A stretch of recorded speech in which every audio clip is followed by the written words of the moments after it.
Hey, this is Joe with the Recording Revolution. Today we're going to talk about a common mastering mistake and a backwards way of thinking about mastering that will help you get amazing results quickly.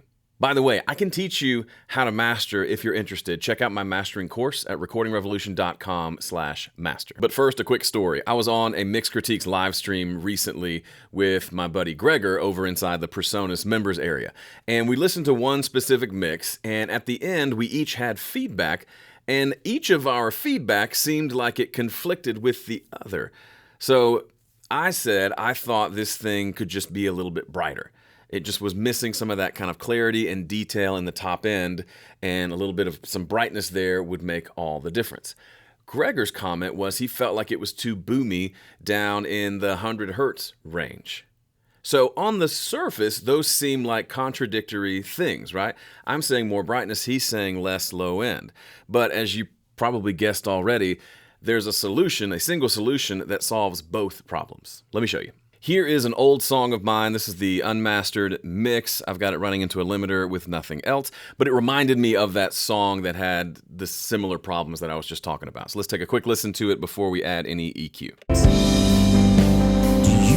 Walk on water anymore? Do you still calm storms? So it's giving me that similar vibe. I could use some extra crispy, top, bright, beautiful clarity in the top end, but there's also kind of a want happening in the low end between the bass and the kick drum. Which do we address? Well, let's open up EQ and see what we can find out. So this is an EQ that I've set up. And the two bands you should pay attention to are this low band and this high band. The high one is a shelf boost at about 7.7K. And then the low EQ is a cut at about 126K, a pretty wide cut. And these are both around 5 dB up or down, okay?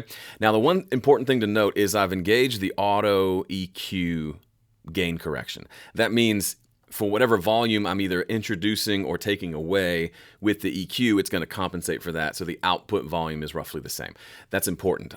So let's see. If you were to listen to this, a lot of people, especially the uninitiated, would listen to this and say, it needs some brightness. And so they'll go do something like this. Do you walk on water anymore?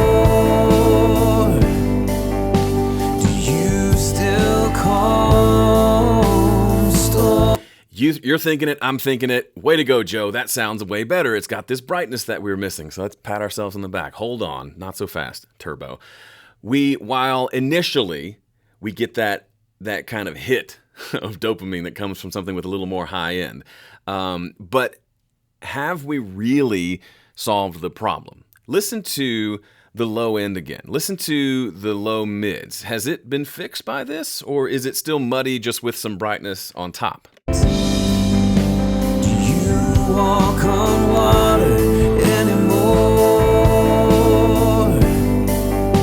Do you We haven't really solved the real problem. It's almost like we've added a band-aid of a high frequency boost over the top of what was really a low mid problem. Let's listen. So here is that low EQ. I'm going to turn it down just so it's an even 5 dB both ways. I'm going to turn it on and off and listen to what happens. walk on water anymore? Do you still calm storms? Do you walk on water anymore? To my ears, this solved both problems.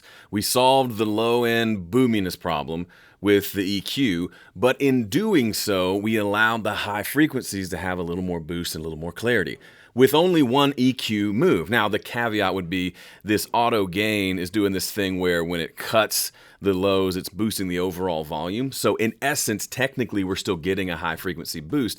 But in my mind, this works way better than the other because doing this EQ doesn't solve the problem. Doing this EQ solved both. The big mistake people make in mastering is they solve the wrong problems first.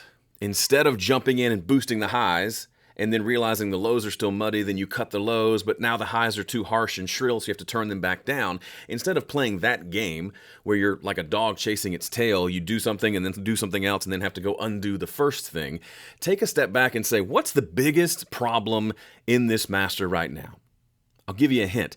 I have found 9 times out of 10, it's something that needs to be removed rather than something that needs to be added. In other words, a lot of times it's some sort of subtractive process, subtractive EQ, perhaps some sort of dynamic EQ or a multi-band compressor or something like that. I need to take away problems, and in doing so, a lot of times I fix any other problems that might have been there. So instead of going and finding the good stuff and boosting it, I find the bad stuff and cut it. And my net result is I get really great sounding masters in half the time because I'm not spinning my wheels, fixing things and then breaking them with the next move. So find the core problem and fix that. And my suggestion is it's going to be a cut, not a boost, that's going to do that. And repeat that a few times and you've got yourself a great sounding master. Now, that all sounds good on paper, but knowing what to listen for, how to determine what the problems are, and then what's the best tool to use to solve those problems, that can be tricky, but I can help you with that. That's what I cover inside of my mastering course. I think you would love it. If you've liked this video, you'd love the mastering course. Go check it out at recordingrevolution.com/master. Thanks for watching. See ya.